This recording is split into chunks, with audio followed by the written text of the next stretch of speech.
like this morning, did you get up thinking, yeah, that Dan Bailey thing yesterday, that's what's on my mind? Or were you thinking, well, 20% chance to make the playoffs, and now they're under 500 halfway through December, and they got a couple injured guys. Were you thinking more micro or macro? I was thinking more micro. I mean, the kicking literally cost them the game yesterday. And I'll say this. I agree that the Vikings are not on the best path to get to the Super Bowl soon. I can admit that. Their defense is a mess. Their offensive philosophy is a little behind the times. But this year, this 2020 season, has been so strange that I think anything can happen in the NFC playoffs this year. Like, I hate the cliche, well, anything happen, just like in hockey. Get in the playoffs, anything can happen. But in the NFL this year, I think it's so, like the Eagles beat the Saints yesterday. So I think anything can happen once you get in. So if you can fix that and get in the playoffs, I think it's a whole new ball game. But in general, my gut tells me that, yeah, this is not a Super Bowl team. That's kind of how I look at it. Yeah, and I mean, it's for sure not this year. Right. And I think the question is, like, are they a couple tweaks away from it being a Super Bowl team next year? And boy, I'm going to need a lot more alcohol. The Rock knows how you feel about pie. A lot more Corona hard seltzer. That's right. Judd, what is your pie chart of blame off that loss yesterday? So it's small, but it's not one person. It's three pieces. Oh wow! Because I don't believe giving the whole thing to a kicker is truly engaging on my part. It's not. There's no effort there. Also, I mean, if 100%, come on, no effort. Are we 100% sure if he makes all the kicks, it's 10 points, and so then the Vikings are at 24 for the game. Yeah, and they also don't. And if he makes the 54-yard field goal, Tampa does not get the shorter field to get that touchdown. Yep. So it probably does sway that game in particular. Yep. But still, I can't do it. I can't give 100% to a bleeping kicker. So I will start at the bottom. 5% pieces of pie go to the offensive line. And this is partially on Kirk as well, but nonetheless, in the past two games, he has been sacked a total of 10 times. The 6 sacks that the Buccaneers got against him, and the takeaway yesterday is a season high. And we're sort of back to, they can really run block, but they can't pass protect. And for all Kirk's faults, I will say this for him, for Kirk Cousins, McKirkerson, Phil's guy. We know what he can't do. I'm not taking full ownership of him as much as I was last week. You took full ownership last week. Kirky McKirkerson. We know what he can't do. And you know what? He is prone to pressure. He is prone to basically dropping the football at times. And so you can't say, well, you know, those sacks are on Kirk and Kirk has to learn. Okay. The days of Kirk like advancing and learning are over. He just is who he is. So 5% offensive line. Jacksonville, Tampa Bay, 10 sacks. 5% goes to, actually, I think the thing that bothered me most, because the Bailey thing is just so obvious. So what bothered me most gets a 5% piece of pie, and it's offensive play calling and philosophy. Okay, I love this. I'm worth it with it. You are down, and now Vikings fans are like, well, Judd, you tell us, Mr. Negative. You tell us. I got a note from a guy that claimed that I wrote my column that appears on scorenorth.com in my mom's basement, to which I had to inform him my mom and dad are dead. I was not in their basement writing that. I might have been in a basement, but I was not in their basement, okay? Parents are dead. I mean, I'm 51. You think my parents are alive? Offensive play calling and philosophy, 5%. You're down 23-6, okay? And I understand it's the third quarter, not the fourth. But 23-6 to me on the road is cause for, wait for it, I'll say it slowly, urgency. Urgent. You mean it's urgent as Journey 45 minutes to go down the field with CJ Ham when you're down by 3 scores might not be the best strategy. The 15-play drive featured seven completions, all of them from Kirk to tight ends or running backs. CJ Ham. Like they didn't throw to Jefferson or Thielen. So they're down by 3 scores. They won't throw the ball to Jefferson. It takes 75 yards. That's fine. 15 plays, not fine. 75 yards is fine. It takes 8 minutes and 33 seconds off the clock. And when you do score, it leaves you with 1:33 left in the third quarter. You bled the quarter dry, okay? You also ate up 2 timeouts. What was that drive? And like, where is the awareness of situational football, which is you've got Thielen, you've got Jefferson, you've got the football, you got to score. Okay. And you know these things and you act like you're up. That's what drives me nuts. The Vikings are so built around a defensive philosophy that they always act like they're up by 10. Yeah. You're down 23-6. It's also like really hard mathematically. Crazy. A 15-play drive mathematically is really hard. Like, especially if you start inside your own 5-yard line or something, but you start a drive at like the 20 or 30-yard line to even have 15 plays work out. Like they all have to be like 6-yard plays. But think about what I just said though. 7 passes, like it was CJ Ham, Tyler Conklin show. Yeah. Like when do you go to practice? When you're installing your game plan on Wednesday, do you tell the players, okay, guys, hold on. Tampa's never going to see this coming. What's that, coach? Are we going to go deep to Jefferson line? Oh, no. Au contraire. Ty Conklin and CJ Ham. So 5% offensive play calling and philosophy, and that involves Mike Zimmer, Gary Kubiak, Kirk Cousins as well. And then 90% poor Dan Bailey. And we're recording this episode of Mackey and Judd. It is 10/16/46 in the morning on Monday. Dan Bailey still employed at this point. I'm guessing there might be some point in time when people tune into this when he won't be employed. As of right now, he is. But 90% goes to a guy who last week against Jacksonville started to show some problems. 2 missed PATs and a missed field goal attempt towards the end of regulation. But nothing like the meltdown that we saw on Sunday. 3 missed kicks and an extra point. The first player to have that hat trick plus since a Washington kicker in 1961. 1961. So it's literally been since kickers were still coming straight on. And missed all the time. And most kickers were like linemen or tight ends that they just ran out there, right? And Carlson in game 2 of 2018 in Green Bay missed 3 field goals, but he actually did not miss an extra point in that game. Yeah, he was great with the extra points. He hit all 6 extra points. So recap your pie chart again. Okay, so 5% O-line, Cousins sacked a season high 6 times. 5% offensive play calling and philosophy, which I simply was puzzled by. And 90% does go to kicker Dan Bailey. Okay, I did not put offensive line The on Rock here. knows how you feel about pie. If I did, and it's not because they played amazing. If I did, Dakota Dozier would probably have the biggest chunk of the pie. He was just a total disaster in that game yesterday. Such a disaster, in fact, that the first sack of the game, he was like the guy bringing Kirk to the ground. He literally wrapped Kirk up and brought him to the ground. I don't know if he was trying to protect Kirk from fumbling or what he was doing. Half a sack. Super he should get half the sack. Yeah. He threw him down. God, with the other weird. guy, he threw him both down. I would also say, I think I'd have to go back and look at all 6 sacks, but it strikes me just thinking back to the game that 2 or 3 of those were maybe coverage sacks. This is where it would be great to watch the game with the all 22 cam.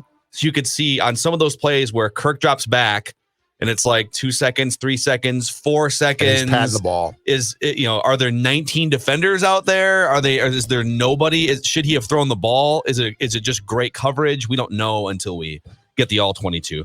So I have 4 pieces of pie for you guys here for my pie The chart. Rock knows how you feel about pie. I'm just going to start with 75%. So there's no ambiguity about who's to blame for this loss. Dan Bailey gets 75% of this. Okay.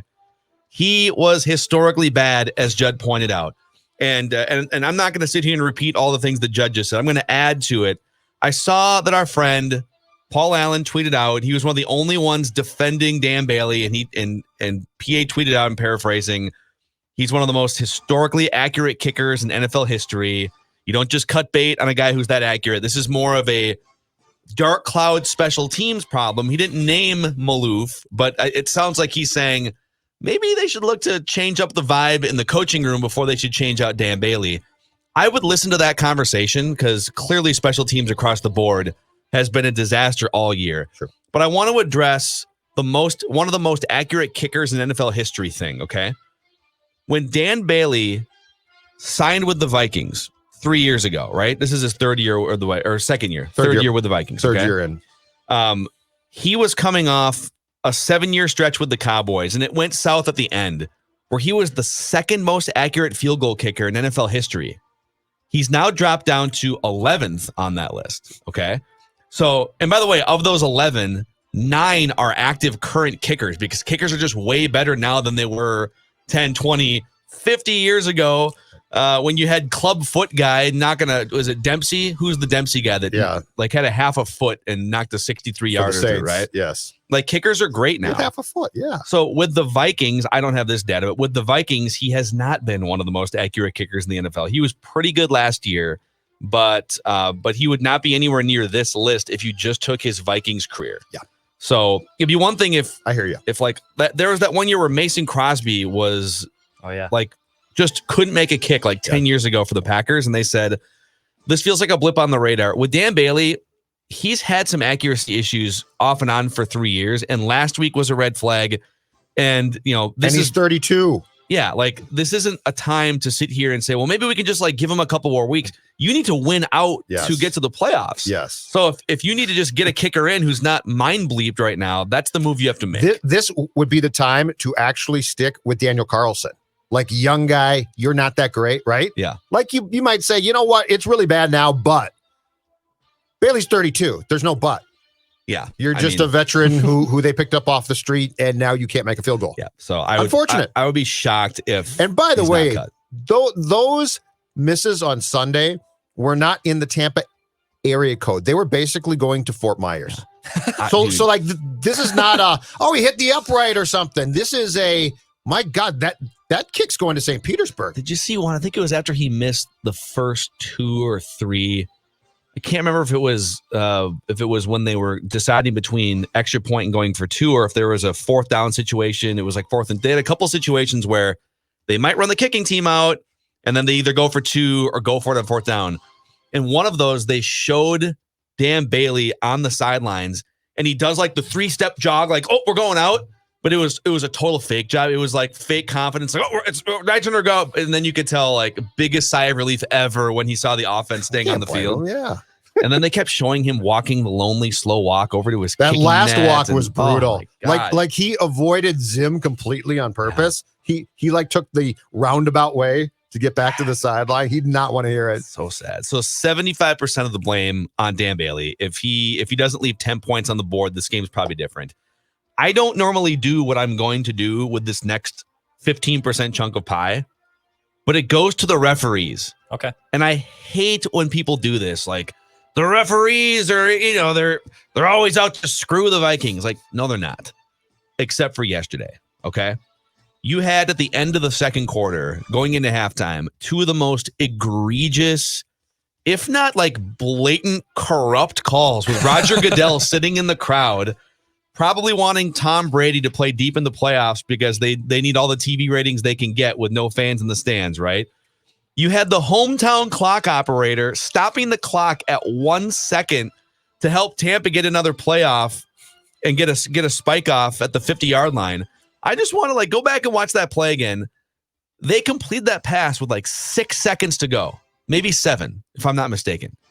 And you're telling me with a 43-year-old quarterback and a bunch of 300-pound offensive linemen that they ran back to the line of scrimmage, lined up, ball gets placed, get the snap off and the spike in 6 seconds? And Joe Buck said the exact same thing, too. It's ridiculous. Joe's it looked like there was an extra tick in there. Yeah. And somebody slowed it down. Somebody showed the play clock and the game clock, and the game clock stopped at 1 second, and 2 or 3 more seconds ran off the play clock before they blew it all dead. So you clearly had Warren Sapp's cousin or some longtime Buccaneers fan wearing an orange jersey in the press box, and then it's all right, well, whatever. I mean, nice job, clock operator guy. You got him a Hail Mary at the end of the half. Congratulations.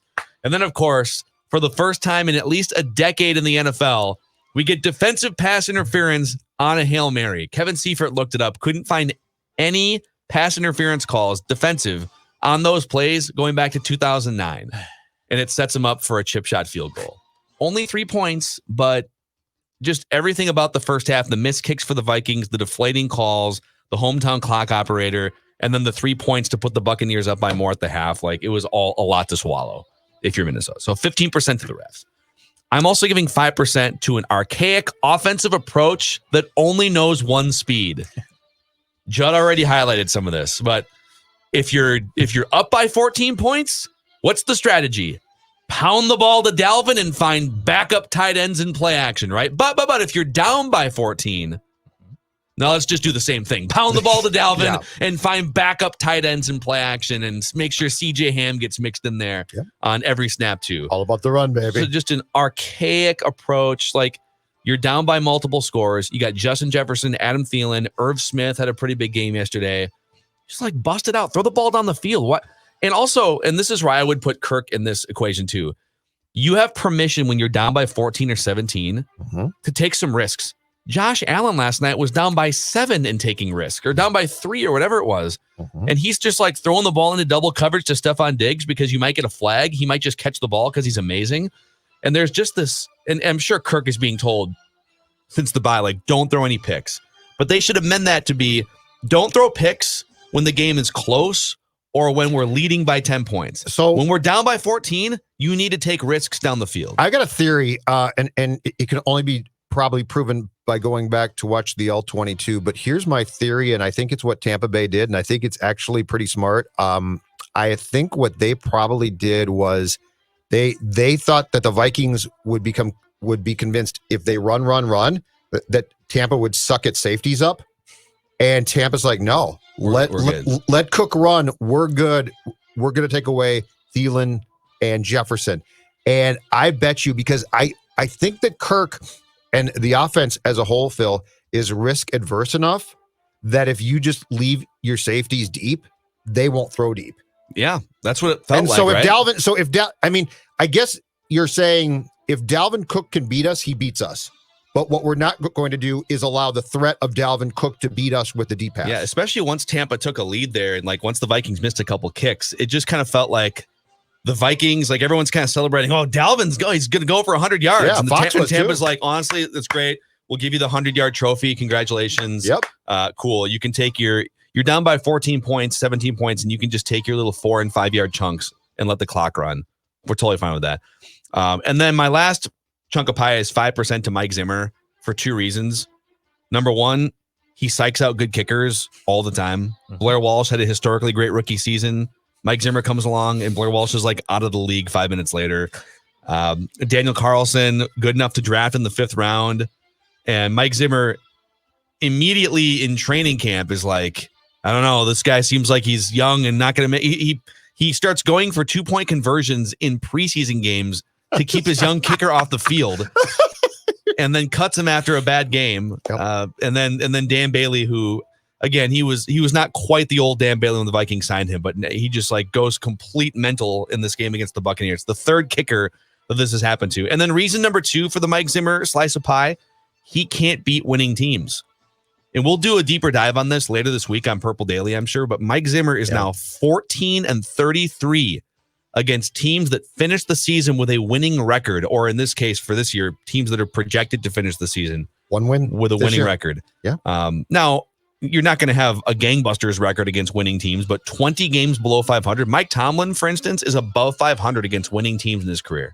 Above 500.